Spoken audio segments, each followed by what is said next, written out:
All right. Well, hi, everyone. Thank you again so much for joining today. My name is Greta Hassler, and I'm the Energy and Climate Program Associate at Vermont Natural Resources Council and the Vermont Energy and Climate Action Network, or VECAN. So this webinar is the next in our VECAN 2022 workshop series and is being co-hosted with the Act on Climate Vermont Coalition and Vermont Conservation Voters.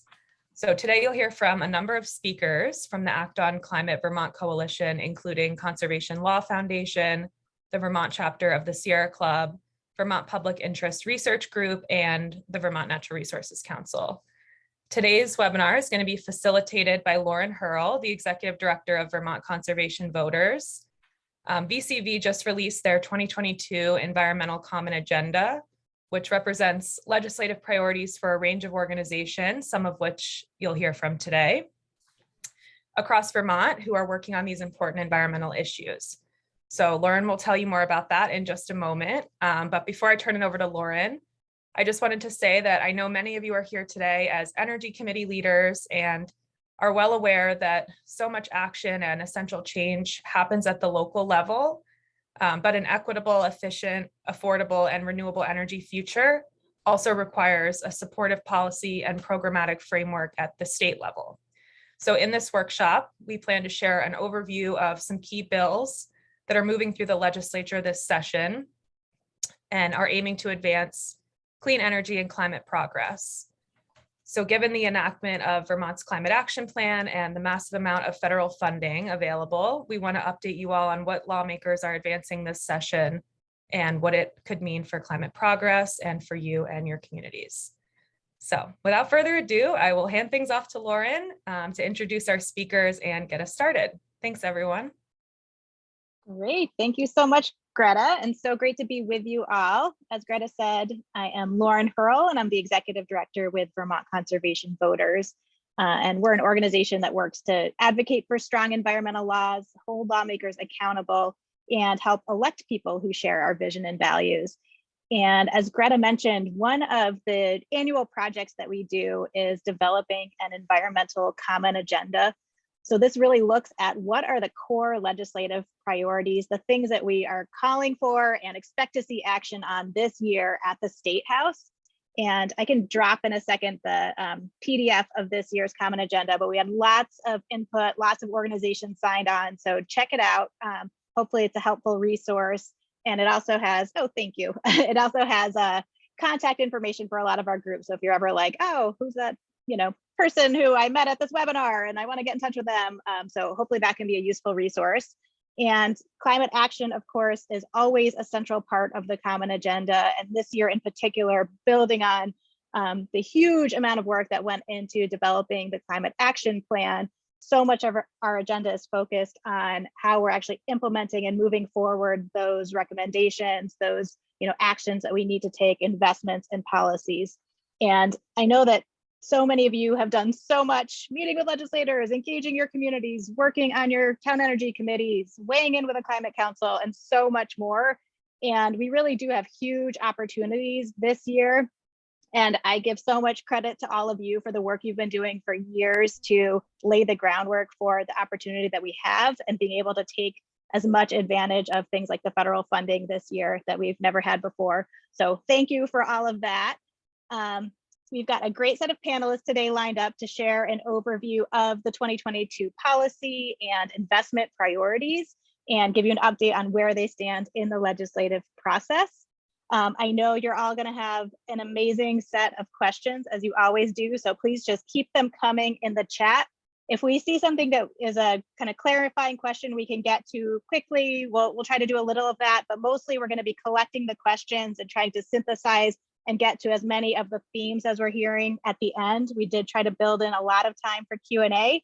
We know that's where a lot of rich conversation can happen. So keep the questions coming, know that we are tracking them as we go through. So just to quickly walk through the agenda in a little more detail than Greta gave us. First, we're going to hear from Sebi Wu, who's the climate and equity advocate at VPIRG, who's going to discuss the environmental justice bill. Then Rob Kidd, the Conservation Program Manager of the Vermont chapter of the Sierra Club, is going to discuss the Transportation Innovation Act. Then I'm going to hand it over to Chase Whiting, the staff attorney at the Conservation Law Foundation, to hear about the Clean Heat Standard. And then finally, we're going to get an overview of key climate investments in the budget and hear about the Municipal Energy Resilience Initiative from Johanna Miller, the Energy and Climate Program Director and VECAN Coordinator at VNRC. So thank you all again so much for joining us today. Great to see you all. And I'm going to turn it right over to Sebi. Thank you, Lauren and Greta and everyone for attending during this lunch hour workshop. As Lauren said, I'm Sebi Wu with VPIRG. I am also a participant on the Vermont Renews BIPOC Advisory Council, which was one of the many groups consulted in the drafting of Environmental Justice Bill S-148 that's being considered in the Senate right now. Apologies in advance for not having slides. I know Rob's going to be showing me up with a presentation on transportation, but I'm actually guessing that many folks in attendance will have already heard a bit about the Environmental Justice Bill, and possibly even from me if you're at the Common Agenda event a week ago.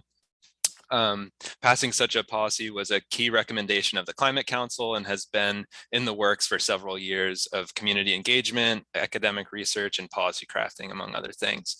And this actually is a really big week for S-148, so the workshop comes at a really timely moment. It could come up for a vote in Senate Natural Resources and Energy Committee as early as tomorrow or Friday, so stay on the beat. From there, it is likely to stop in at least one more committee on the Senate side. Appropriations will need to deliberate on the funding for this work, which is really critical before it comes up on the Senate floor at the very least. Then, because it started in the Senate, it will need to make its way through committees on the House side, then the full House before the session ends in order to make it to the governor's desk and hopefully become law this year. So we've got our work cut out for us, and that's why I hope folks on this call are able to get in touch with their senators today in support of S-148 and continuing this drumbeat going. So that's where it's at in the legislative process, and I do really think it's got potential to become law this year if we keep the public pressure up. Speaking of, I also know that there's a Climate SOS rally at the State House at 11 a.m. this Friday, if you can make it. I know I've been kind of starving for in-person events, so that's just a quick shout out there, and I'm sure that we can share the link with the event details in the chat. Okay, now I just want to quickly hit a few highlights of what the Environmental Justice Bill S-148 actually does.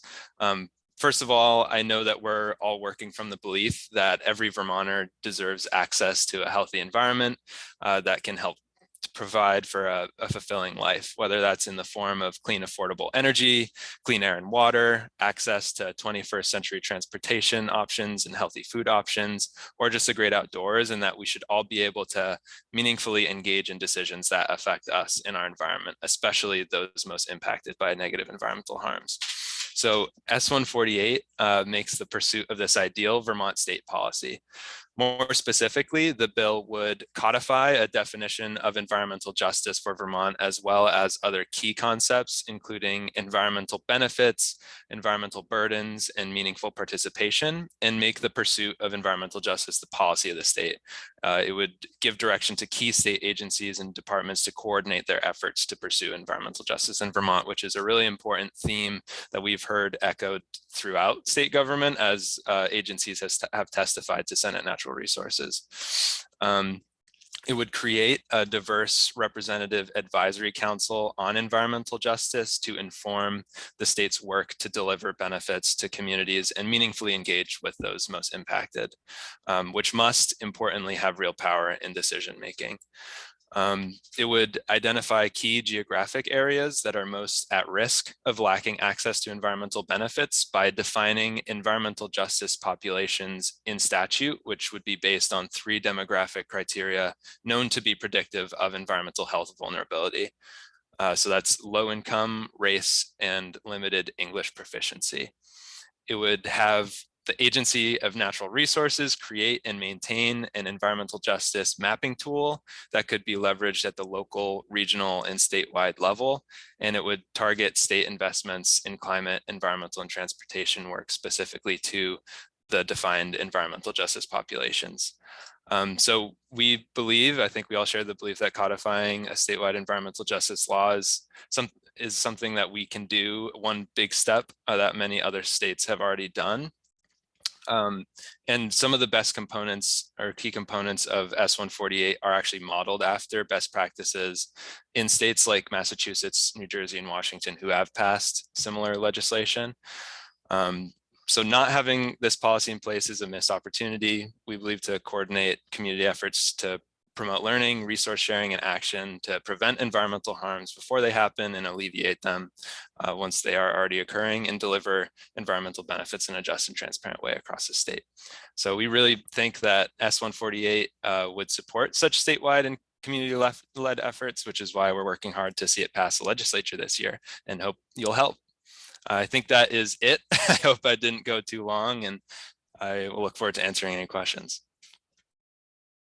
Sebi, before turning it over, there's two clarifying questions that would be great for you to speak to. One from Jean: what involvement has the BIPOC community or individuals had in developing the environmental justice bill? Maybe start with that, and then the next one's clarifying. Sure, yeah, I would, well, first of all, as a little bit of history, in collaboration with the Department on Environmental Conservation, the Rural Environmental Justice Opportunities Informed by Community Expertise, or REJOICE project, started in 2017, doing a lot of deep community engagement work with different populations across the state that included New American refugee communities, migrant farm working communities, et cetera, to sort of get an on-the-ground experience with BIPOC communities and others, which included mobile home park residents as well, and elders in the Northeast Kingdom in rural parts of the state, to really get a ground's eye view of what EJ looks like and doesn't look like in Vermont. So that was a collaboration. REJOICE is a continuing collaboration between UVM, the Vermont Law School Environmental Justice Clinic, Community Action Works, and Center for Whole Communities and others to really inform the state's environmental justice policy. So that's why I say it's been in the works for several years. There's been a substantial amount of input from BIPOC communities, and that also includes the Vermont Renew's BIPOC Advisory Council that I was on as well, or I am on as well. I hope that helps. I'm actually in the process of getting organizational signers for a letter to the Senate in support of this, which also has a lot of input from BIPOC leaders. And the second question, I believe, was about the low income threshold. So the way that the legislation is written, and sorry, I'm just trying to keep up with the chat. It would be any census block group that is below 80%, equal to or below 80% of the state's annual median income. So that is a fairly broad definition. So I think the answer to your question is yes. And I'm sorry, I'm not seeing who asked the question. Jean.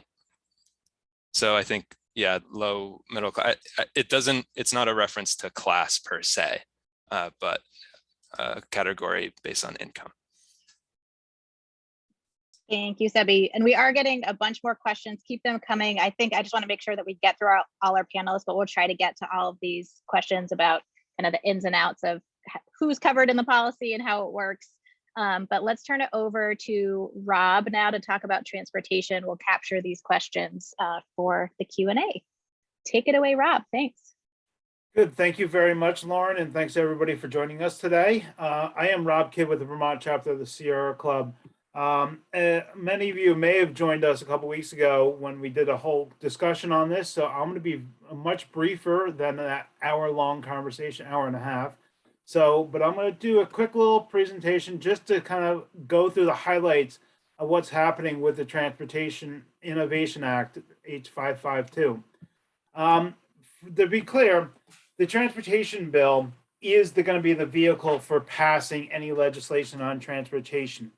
The Transportation Committee generally only passes the transportation bill. It doesn't pass all, like many other bills like other committees do. So everything that we're looking for is going to be incorporated into the transportation bill and not in, so the Transportation Innovation Act is not going to proceed forward. The committee is taking lots of testimony right now, and it will pass out of committee by around March 11th, the week after town meeting day week, and then it will have to be passed out of the House by March 18th, which is called the legislative crossover date. Then it will proceed to the Senate for the final process on that. So it's very important just to realize that what we pushed out with the Transportation Innovation Act is a guide to push it in all of our progressive policy we want to see move forward in the next legislative cycle. But to show on this, I want to show you a couple of things here quickly. The transportation bill is paid for basically on a variety of sources. We're fortunate with all the federal money coming in through ARPA or the Infrastructure Investment and Jobs Act. We hopefully get more money through Build Back Better, but Transportation Fund and General Fund. And I'm going to come back to those in a second. The big push within the transportation bill is, in order to reach our goals to get AVs on the road, we're going to really have to invest heavily in EVs. So the incentive program through the Mileage Smart, Replace Your Ride, and e-bike incentives. I want to highlight the Mileage Smart and Replace Your Ride programs. We're asking for that. Those programs are to help lower income folks transition to electric vehicles. So those are very critical to support. But in order to get to our goals, we need to really make sure that middle income folks are accessing the incentives as well. So one of the things that you have to pay attention to is the governor is proposing all these funds come through the ARPA funds or the IIJA funds, and we're not really sure of how those funds can be applied to these programs. So we're going to make sure that if the bill gets through, that there is some measures to make sure that these programs are funded in case the federal government does not say it's approved mechanisms. Other parts of that bill is going to be also the EVSE supply grant. We want to make sure that electric vehicle charging is getting out there, especially for businesses where people are going to be spending their workplaces all day long and multi-unit dwellings. We want to make sure that people are accessing it and they can continue to enjoy their daily lives. Electric bus transition. The governor doesn't throw any money in his budget for this, but there is some money towards IIJA for electric buses. But again, it's one of those things that we have to apply for competitive grants. Big push within the bill is going to be about climate staffing, making sure that there's people who can coordinate all these programs that are out there within the agency to make sure that the community groups like you all have somebody to speak to about accessing these money. We can create another program, but if there's nobody staffing there to make sure the money's getting out or money's being designed, we're not going to have it. We still haven't created the e-bike incentive program. The Replace Your Ride program is still not fully functioning yet. So we're going to make sure we need more staff within the agency to get there.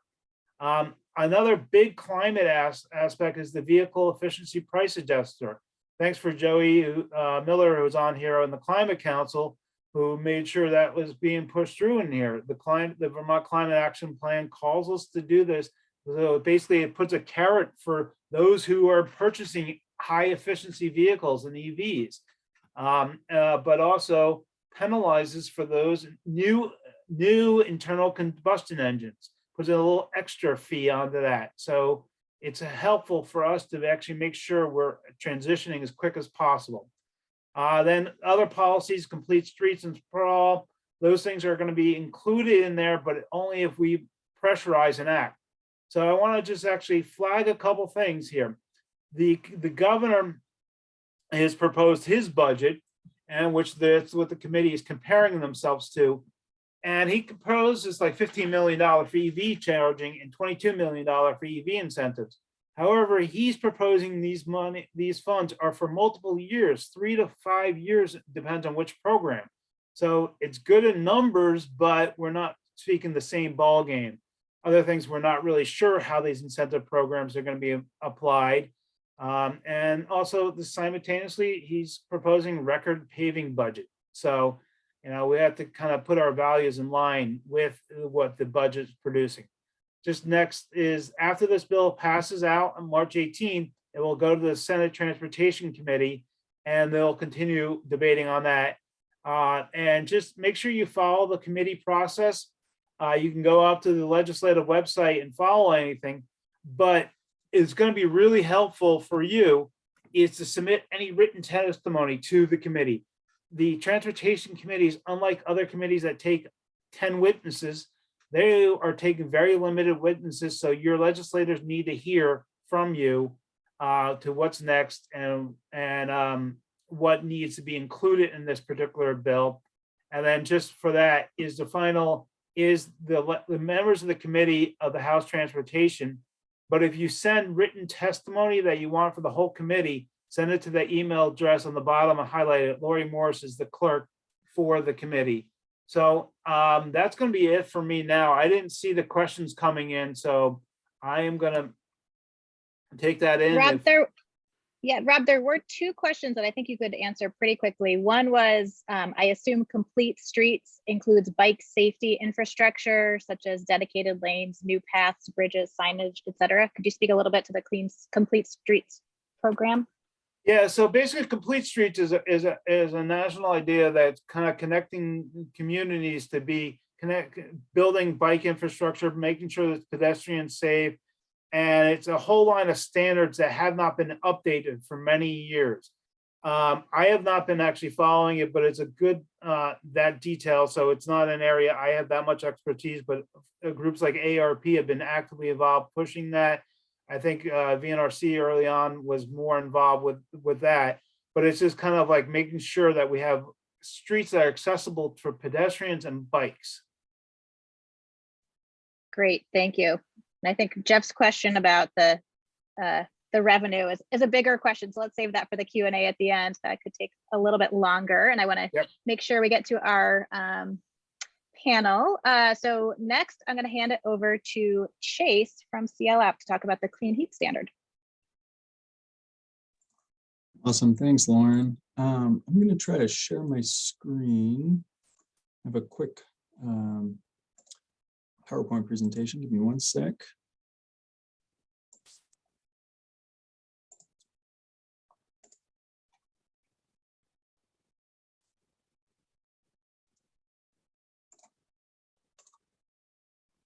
Everybody see this with my cursor sort of roaming over it? I'm taking that as a yes. Yes. Great, thanks so much. Appreciate it. So thanks, everybody. Chase Whiting, I am an attorney with Conservation Law Foundation. I work on clean energy and climate change issues across New England with a special focus on those issues here in Vermont. So I want to present on the clean heat standard now, and I'll hit on some sort of higher level policy topics relevant to the clean heat standard, but start with just an update of where the clean heat standard is right now in the legislative process. So for much of this legislative session, there has been a lot of discussion in the House Energy and Technology Committee. And there have been many witnesses who have spoken to different aspects of how a clean heat standard could be structured and how it could move forward to help advance the goals of the Global Warming Solutions Act in an equitable way. And at this point, there is no numbered bill that has been introduced yet.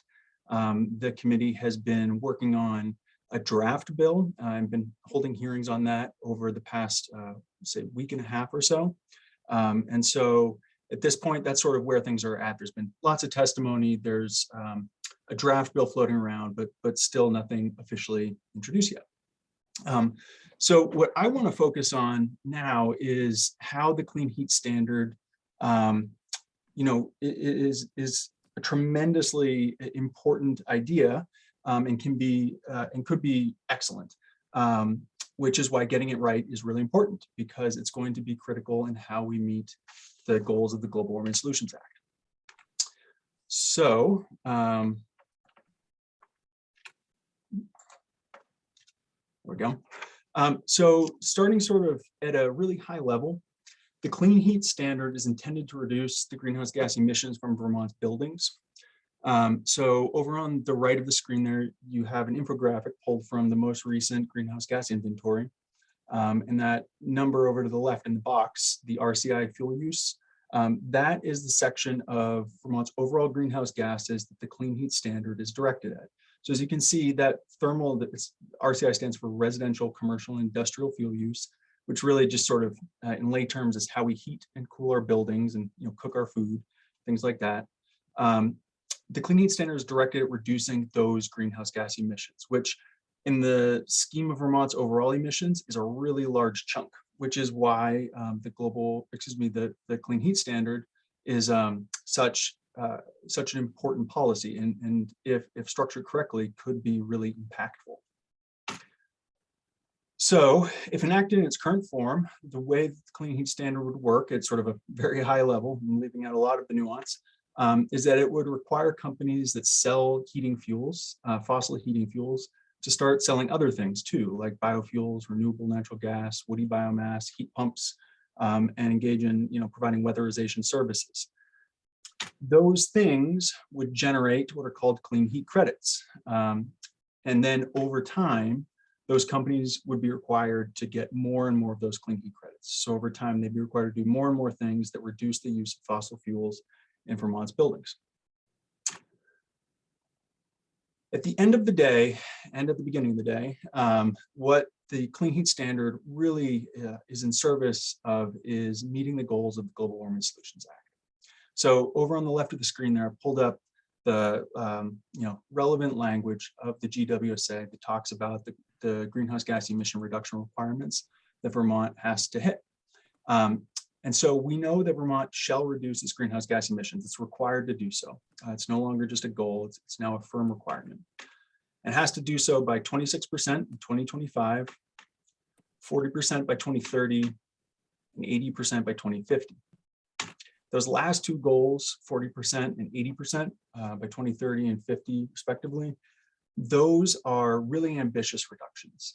And because they're so ambitious, they require careful planning and forward looking, which is why the Clean Heat Standard and how it's structured is so important. Just to sort of make it concrete, if we think about a heating system that gets installed today, it's likely going to last for 20 or more years. If you take care of it, even longer, maybe 40. And so that heating system is very likely to remain in use beyond 2030, which means that as far as hitting that 40% reduction by 2030 goes, the decisions that we make today, in very large part are going to determine the emissions that we see tomorrow and whether or not the 2030 goals are achievable. So, in thinking through sort of the importance of why the Clean Heat Standard needs to achieve what it needs to achieve to meet the GWSA, there are a few larger ticket items that are important to keep in mind. One is that those clean heat credits that get generated, that we're talking about, they should be awarded in a way that ensures that Vermonters living with low and moderate income receive equitable access to clean heat. That's part of the charge of the Global Warming Solutions Act.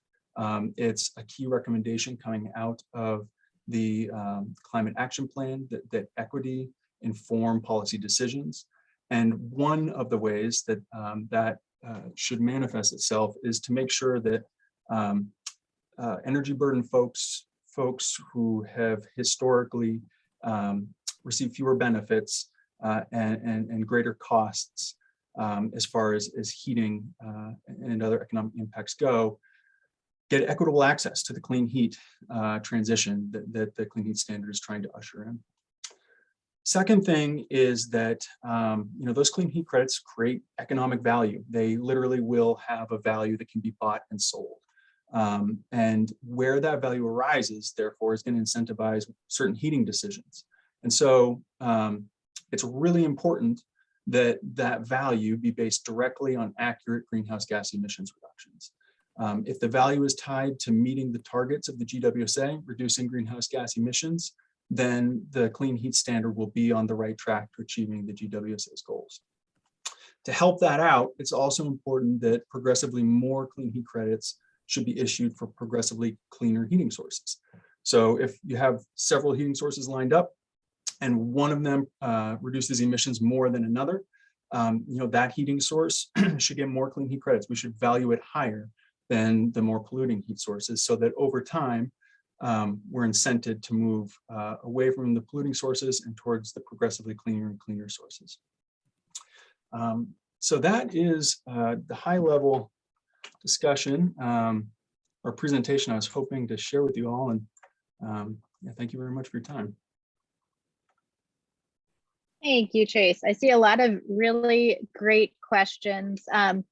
I think that's going to be a really robust discussion. So why don't we hold that set of questions? It really is tied into like, how are we accurately tracking greenhouse gas emissions, how different fuel sources will play into that, and different policy ideas. So let's hold those so we can have a really good discussion in a few minutes, but let's have Hey, Lauren. Joey Miller. Yeah. Sorry to interrupt you, but Chase has to No. leave momentarily. If there are a couple of these that he can take, I would want him to take a stab at them. So if there are a couple of these, Chase, that you are able to take, that would be great. Sorry for the.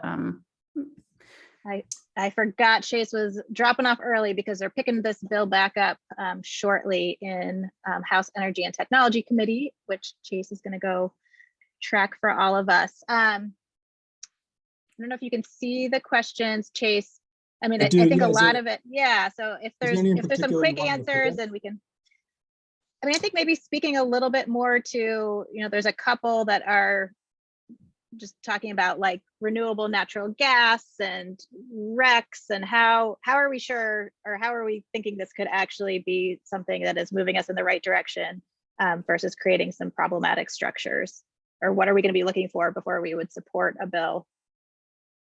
These are all really good questions. And this is sort of like puts a focus on why the details really matter in this space. Because this stuff is, it both, as I was saying, where we place the economic incentives is going to determine the outcomes. And so it matters from just a getting it done perspective.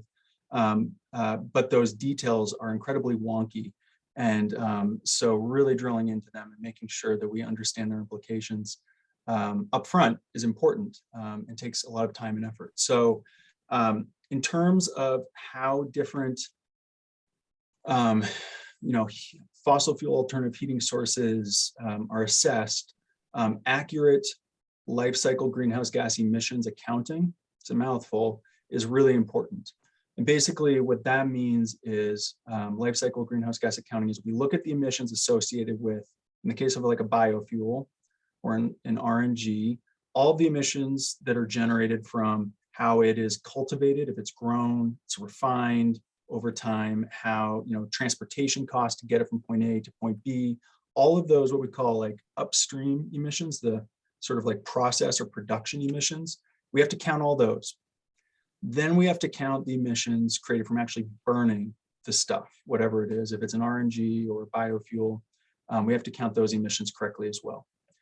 And then the next part, and this is really important and something that we're paying a lot of attention to, is making sure that the way that emissions, when we're talking about things like RNG or biofuels, biomass, things that are created from plants basically that are grown, is that we get right the actual emissions that remain in the atmosphere, that don't get resequestered in new plant growth.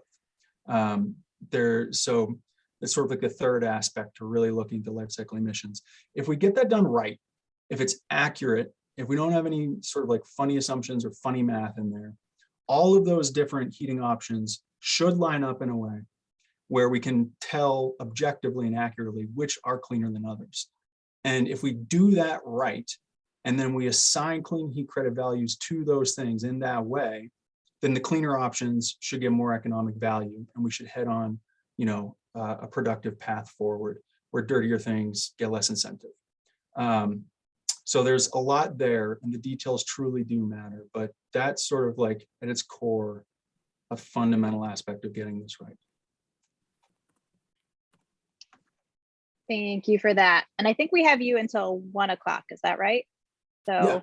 Okay, so Joey, how about you do your overview of budget and the Municipal Energy Resilience Initiative, and we'll front load clean heat questions to Chase before we lose him at the end, and then can transition to other issues, or if Joey can carry the water on clean heat from there, we'll do our best. All right, why don't you go ahead, Joey? Thanks. Okay. Well, thanks, Lauren. Thanks, everyone. Nice to see folks on the Zoom screen. I'm gonna start first by talking about the Municipal Energy Resilience Bill, H518. I'm sure this is on many of your radars, but this is a really important bill aimed at creating more resilient communities and more cost-effective, efficient, and clean heated buildings. So I know it's an important bill for many town energy committees. And so it's a really important priority for us as well. And good news, the House Energy and Technology, where this bill was introduced by Vice Chair Representative Laura Sibilia, and the committee has been hard at work, passed out of that committee on a 9-0 vote yesterday. So hot off the presses, really exciting progress. But the core components of this bill, I mean, you probably are well aware, but you know, for the over 250 towns in the state of Vermont, there are over 2,000 municipal buildings. Many of these beautiful older buildings are inefficient and therefore wasting both energy and money. And almost all of them are heated primarily or singularly with fossil fuels. So this important bill is really laser focused on making cost-effective and carbon-cutting energy improvements in municipal buildings. So yeah, only focused on municipal buildings. And the bill really was originally focused largely on the heating systems. It's been expanded importantly to include investment opportunities in the thermal envelope of buildings. So making these buildings more energy efficient. And again, but still a strong focus on reducing the fossil fuel heating load in those buildings and moving municipal heat to more clean, efficient, affordable heating options like advanced wood heat or cold climate heat pumps, et cetera. So really importantly, a key priority for Representative Sibilia and many others who've been championing this bill is that the bill creates a more level playing field for smaller communities who often have limited capacity, people power to do the sort of pre-work to examine the opportunities for fuel switching and energy efficiency improvements in municipal buildings. Clearly, that's where energy committees play a really important partnership role for their communities. But again, this bill is focused on sort of creating that level playing field for smaller communities in a few fundamental ways, including helping lend some technical assistance to help those communities sort of, you know, use the unprecedented federal funding that is coming down into their coffers and or compete for grants that can supplement those federal funds and community funds. So really important centerpiece of this bill is equity for Vermont communities of any size and scale. So yeah, again, with the unprecedented federal funding, this is really bill is focused all about on maximizing that opportunity at the local level by focusing strategically on municipal buildings. So the bill has 3 primary components. It creates a municipal resilient grant program with a maximum award to each covered municipality of $200,000. So pretty significant investment in our municipal buildings for energy efficiency and fossil fuel reduction heating strategies and other things as well. So significant grant program.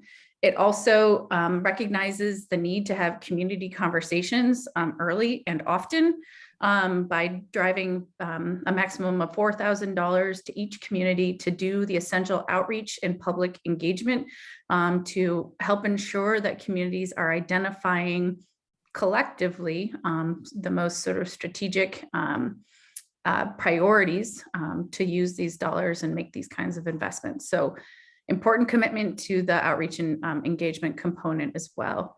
And then thirdly, the bill really recognizes the need for technical assistance to support communities in examining the opportunities they have before them.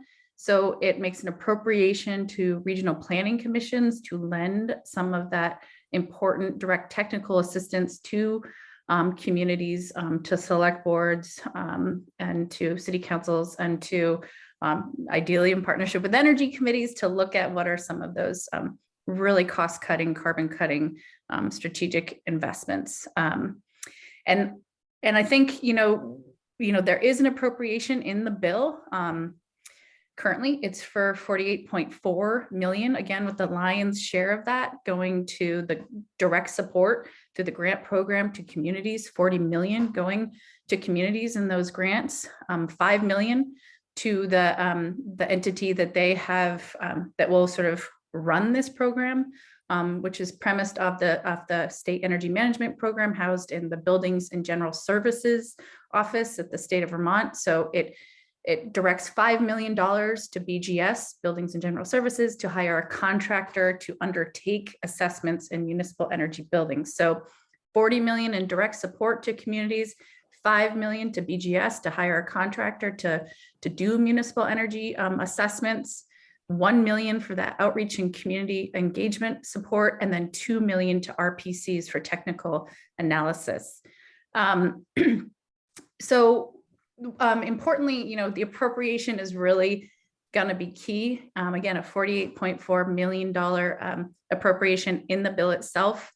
And, the anticipation is, or the hope is that that this could be funded through ARPA capital dollars, the American Rescue Plan Act capital dollars.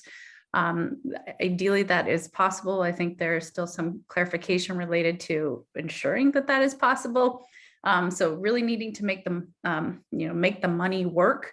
One thing I would say, especially for you community leaders who are thinking about this and ideally potentially partnering with your communities and, making the most of this opportunity, is that the requirements under ARPA, the American Rescue Plan Act dollars, is that projects need to be identified by the end of FY24 and dollars expended by the end of FY26. So the long and the short of it is there's a little bit of time to think strategically and do some important legwork, public engagement, and assessment of what are the biggest needs and the sort of cost and carbon cutting opportunities. So again, this was voted 9-0 unanimously out of House Energy and Technology yesterday. And I believe it will now go to House Appropriations, and then we'll get a full House vote. Again, that's a strong vote.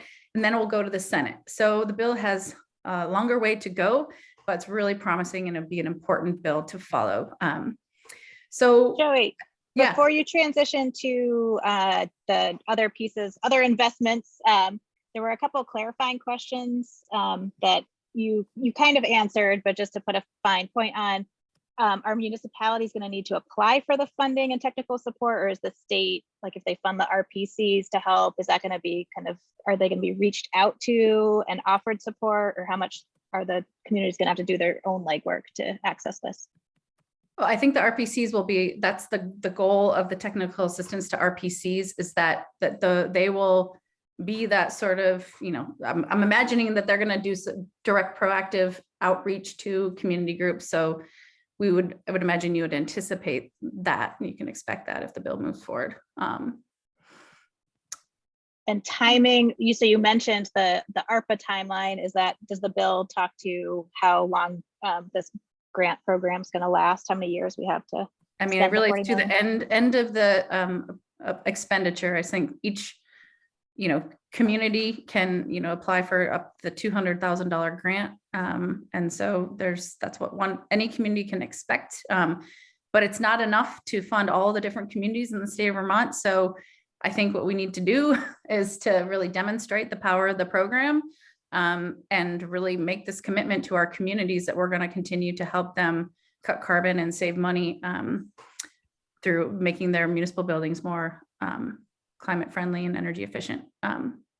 Great. So let me answer some more of these maybe later, and so we can get to clean heat before. Yeah, great. But really quickly, I wanted to, and we can talk more about this in detail, but again, to get the municipal resilience bill we need to get the money right.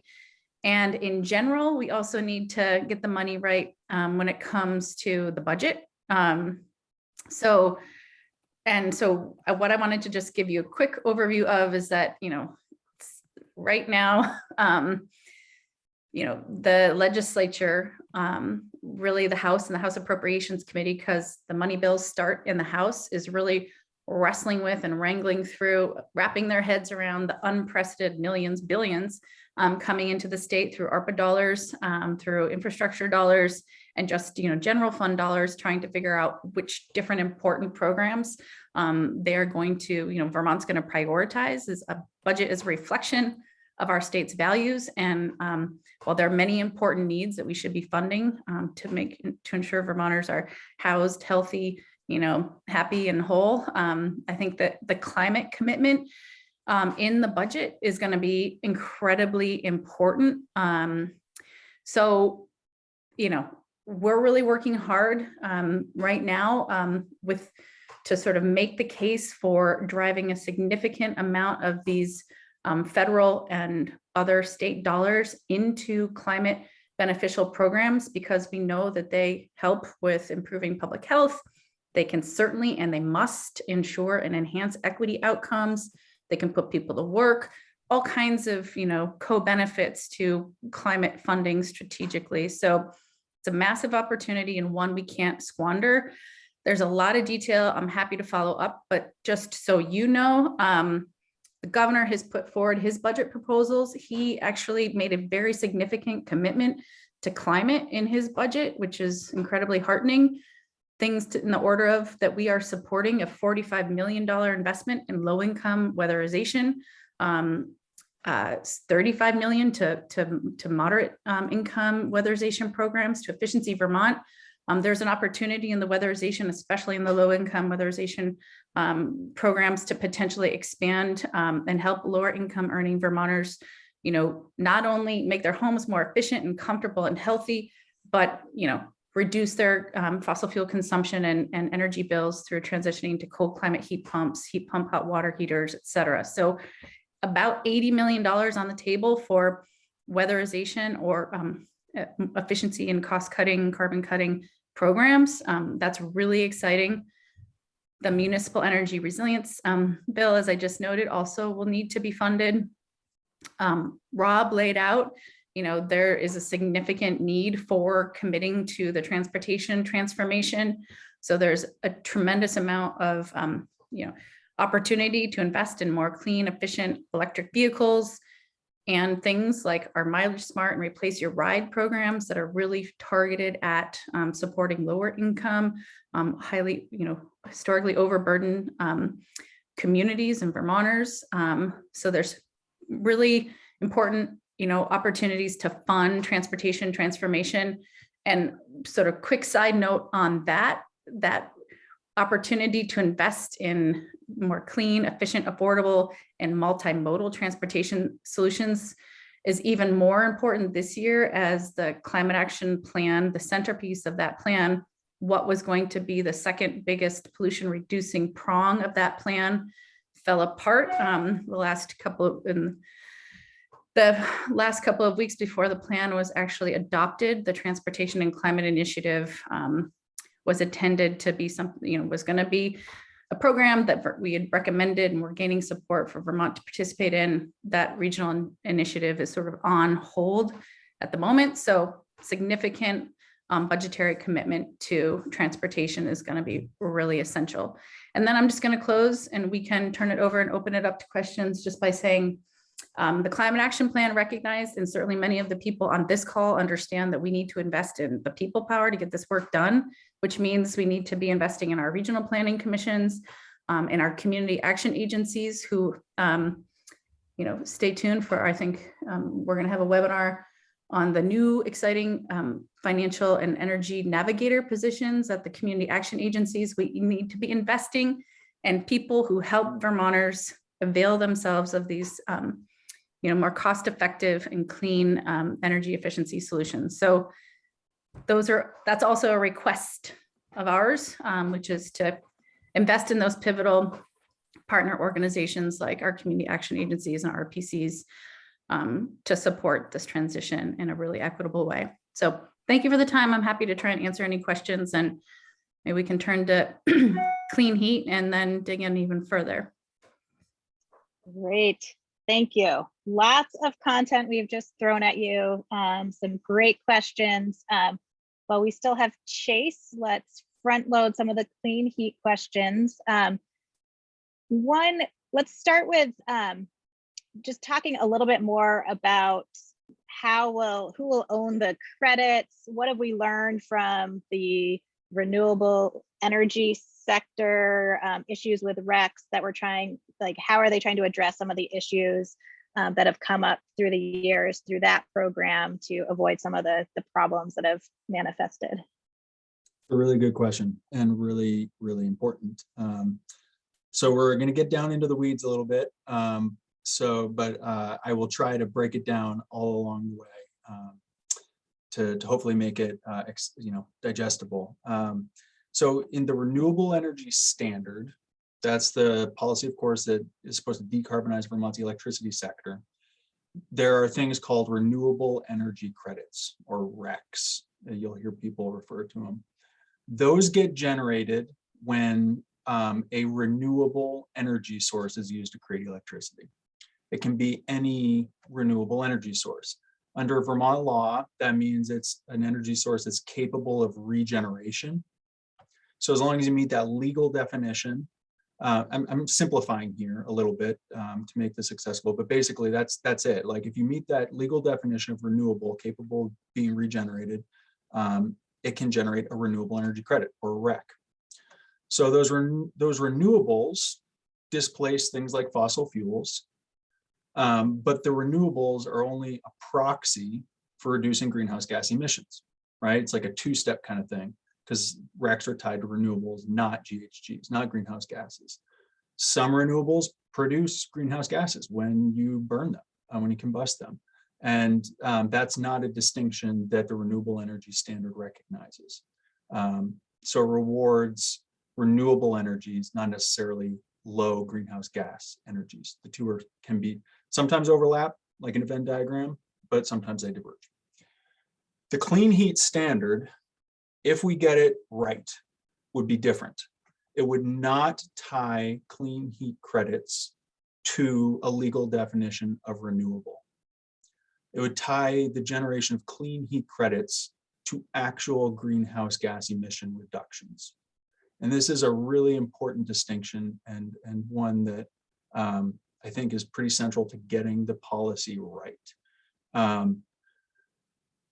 If a clean heat alternative does not reduce greenhouse gas emissions, but happens to be renewable, it shouldn't get credit because it's not actually achieving the goal here, which is to prevent climate change by reducing greenhouse gas emissions. If an alternative energy source does reduce greenhouse gas emissions, then it should get a clean heat credit because it's helping to avert the problem. So I'm going to circle all the way back to what I started with in response to the last question. This is where that life cycle greenhouse gas emissions accounting becomes critical. It's the way that if it's done accurately, if it's done right, and well, let me just say if it's done accurately, there's not really a right way to do it. Just, is it based on accurate data? Then we should know whether these alternatives actually reduce greenhouse gas emissions, and then we can award clean heat credits from that reduction. So in long and short, that's a very big difference. A second really big difference between clean heat credits and renewable energy credits is that one of the things we care a lot about in the clean heat standard is making it so you can't separate that clean heat credit from the actual energy source. You can't unbundle them, is sort of a term you hear an awful lot in the renewable energy standard context. To put that sort of in concrete terms, if a clean heat alternative is deployed in Vermont, if a clean heat alternative is deployed, let's say in a different state, under the clean heat standard, you wouldn't be able to buy that clean heat credit from a different state and then retire it here in Vermont. Say, hey, we did what we need to do. You'd actually have to deploy that clean heat alternative in Vermont. You'd actually have to reduce emissions in Vermont to get that clean heat credit. So it's trying to take the clean heat credit and the actual clean heat source, put them together and don't let them get separated, which that would also be, if we can get that done, that would also be a big difference between the clean heat standard and the renewable energy standard. We wouldn't allow unbundling of the actual energy source and the clean heat credit. So those are the two big ways that I think clean heat credits and RECs are different from one another. Could be different depending on how the bill shakes out. Great, thank you. One person had asked how about ANR's role in certifying clean energy sources, like who's going to be making this determination and I guess setting the standards. And we've had a couple of questions coming in of kind of different energy sources. And so I think just speaking a little bit more to that process and who's going to be in charge of that and how we could have comfort and certainty that that would be, I think, done well. And the tag process, Chase, maybe? Yeah. So there are certain things defined in the current draft of the bill that are being recognized as being like clean heat alternatives.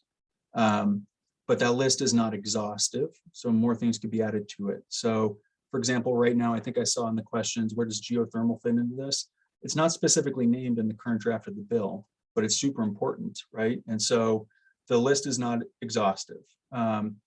It could be added now or later, or because the list is not exhaustive and there's this other process down the road, it could be addressed down this other process. So the Clean Heat Standard would send to the Public Utility Commission the authority to create a clean heat standard program. And then there would be this group of folks called the Technical Advisory Group. You might hear it referred to as the TAG, that would get together and they would provide the Public Utility Commission with the sort of expert analysis to determine, what clean alternatives are out there, what the clean heat credit values should be for those different things based on, hopefully, an accurate life cycle greenhouse gas emissions accounting system. So in long and short, some of the things are defined in the bill, other things will be established in the Public Utility Commission, and then within the Public Utility Commission, that technical advisory group will really get down to the brass tacks of doing the work. So it's a legislative, executive branch sort of coordinated approach. Thank you, super helpful. And I see it's 1:01, so I think you might need to run now, Chase. So thank you so much for all of that context, and people can reach out to us if you want to follow up with other questions on the clean heat, and certainly is very much a work in progress, and we'll be doing our best to keep you all posted on where these kind of core values and principles that we see as essential to moving forward a good, well-crafted clean heat standard that is actually transformative and getting us off of fossil fuels and driving down our greenhouse gas emissions. So thank you so much. Let's transition to some of the other issues, lots of other questions. Thank you, Chase. Take care, everybody. Thanks for your time. Why don't we go, I know that there's tons of interest in the municipal energy resilience, as our fabulous town energy committees know they'll be the ones probably doing a lot of the work to help make great projects happen in communities. I know that there was some kind of questions being answered in the chat, but a couple that I'm not sure if they've gotten answered. Does the funding include school buildings, or is there any work being done to address school buildings?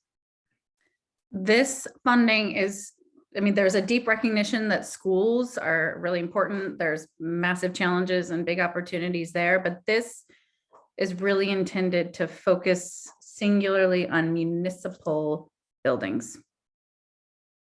Okay. And would 518 fund energy audits and weatherization? Apologies if some of these have gotten answered in the chat, but maybe just speaking to what's covered and what is in of under 518 as it's currently crafted?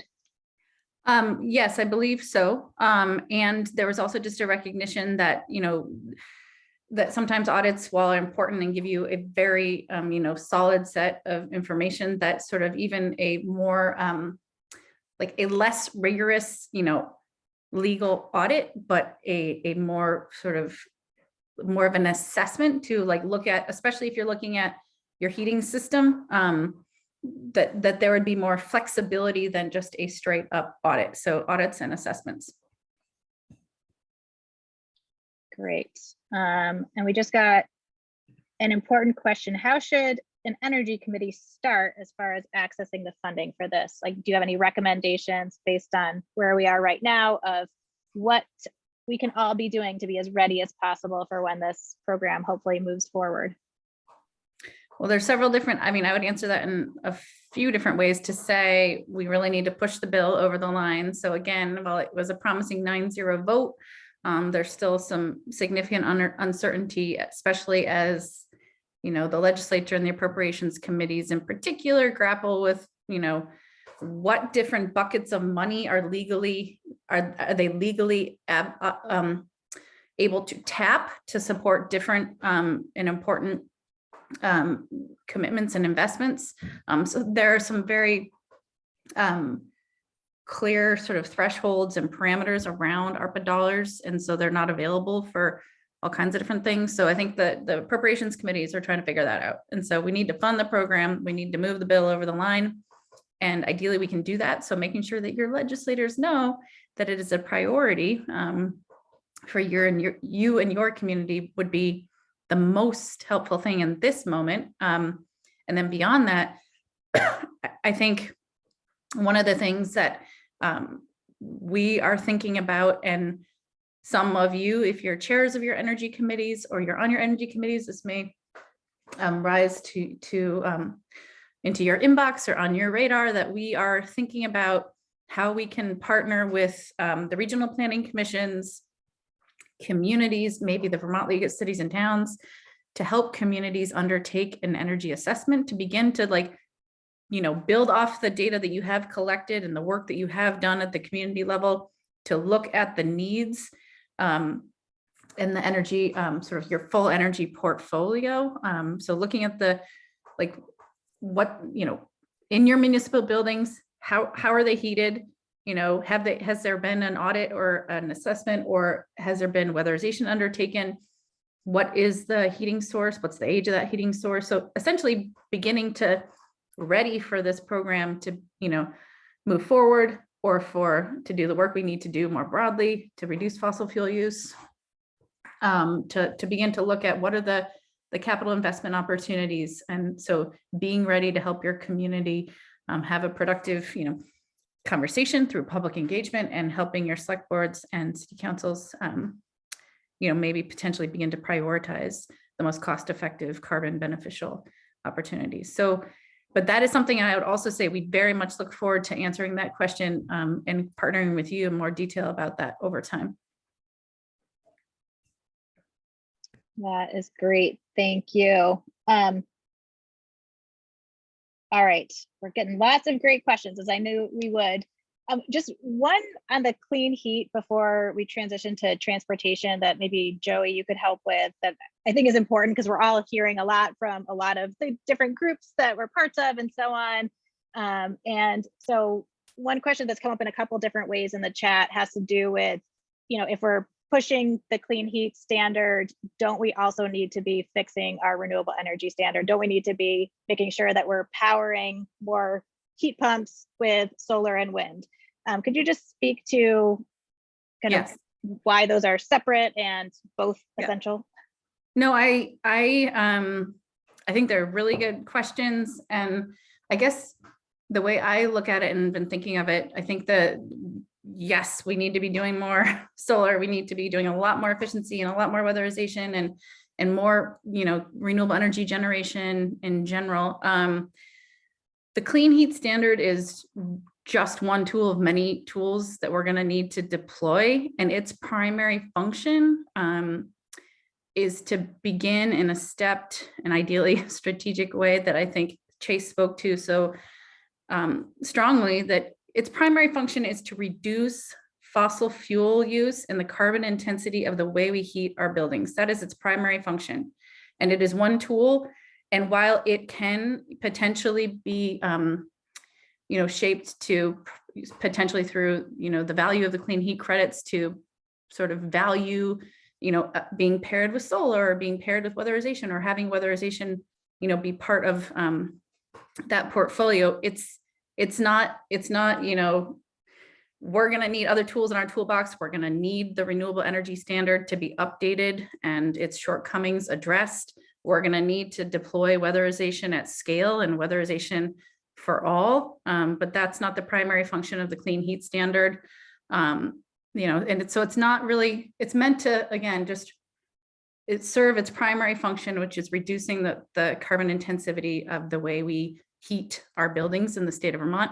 And we're going to need to update existing programs or deploy new programs or deploy significantly more resources to do all the other things that we know we're going to need to do. So it's, and just like the legislature, these are very complex bills, and bless them, they're still working, sort of in a hybrid model. Like the legislature can tackle big things, but not like everything under one potential bill, or many things under one potential bill. So this has a primary function, and we need to get that function right, and then we need to do more. And so I think, as Steve Crowley said in the chat, hopefully the renewable energy standard, if it gets taken up this year and we can do it well, that'd be great. If not, it will tie directly to a strong clean heat standard. So we need to update that and do that work in pretty short order as well, but not necessarily at the same time as the clean heat standard. Thank you. Transportation, we still got Rob, right? Yes, I see you. Could you just speak a little, there was a question just about what we're doing to disincentivize single occupancy vehicles. Would love to just hear, I know that there's various programs in different ways, and any thoughts you have on what we can or are trying to pursue this year in disincentivizing SOVs. Yes, so there's nothing directly to disincentivize single efficiency vehicles. I mean, like where I read that question is that a tax? I mean, I don't know how you could implement something like that, but what you can do is incentivize other opportunities or increase public transit. So Montpelier, for those who've been to Montpelier, they have an MPA program, the Montpelier My Ride program, microtransit. So, but some of the funding came from a grant program that we created a few years back called the Mobility Transportation Innovation Grants, MTI. And I failed to talk about it earlier because I was trying to cover a lot of topics, but this is really critical. We need to create new ideas for other people. So then people don't need to purchase a car. If there's more transit routes, or employers are using a mechanism called transportation demand management, where they're encouraging their employees to carpool, and they incentivize them to do that. That works better with incentivizing, and you get employers to do that. That will help us move off of the single occupancy vehicles. But disincentivizing, I don't know how to do it. Something like that. I mean, we don't have like toll booths where we have only a single vehicle, multi-vehicle lanes going HOV lanes. But I mean, and that question that just came in about banning SOVs. Yeah, I don't know. So, I mean, we try to ban internal combustion engines, and we get killed for that one. All right, well, thank you for some of the ideas that are out there, and obviously welcome and depend on all of you to continue providing more ideas. Do you have something to add, Rob? And there was a question about the power source that I think Joey answered. So basically I was going to echo what Joey, because he said we got to implement these programs now and then do the hard work of reforming the RES. But then also there's the ISO New England has refused to open up a rule to reform to encourage renewable energy within New England. So I know the Sierra Club is going to be sending some type of regional action alert in March, and we're going to do a virtual discussion on that topic. But there's all these other programs need to be strengthened and reformed while we're creating these other new like EV programs and clean heat standard. So Great, thank you. And Sebi, I know you did a lot of answering questions about the environmental justice bill in the chat, but any just reflections or anything you want to expand on a little bit before we wrap up here? No, I don't think so. I guess one point that is sort of being debated and worked out right now, if folks are hoping to reach out to their senators in support of this bill, is to really empower the Advisory Council on Environmental Justice to influence decision-making over rules, particularly when it comes to evaluating how to implement rules on the agency side for cumulative environmental burdens, because that's a really important concept where certain geographies, certain populations sort of suffer cumulative environmental harms that add up and are worse than, or are the sum of their parts. And so long and short of it is, please reach out to your senator in support of S148 and empowering the Advisory Council on Environmental Justice. I guess one other point is, in terms of the proactive funding piece, I would just shout out Chris Campany, who is, I think, in the chat on the Transportation Innovation Act webinar, who said there's this sort of Hunger Games scenario that's created when, you know, the municipalities with the most capacity end up applying for grants and having more administrative capacity. And so there's sort of a nod to this proactive funding approach that tracks with the Justice 40 initiative at the federal level within the environmental justice bill for Vermont. So that's another important component that we look forward to supporting.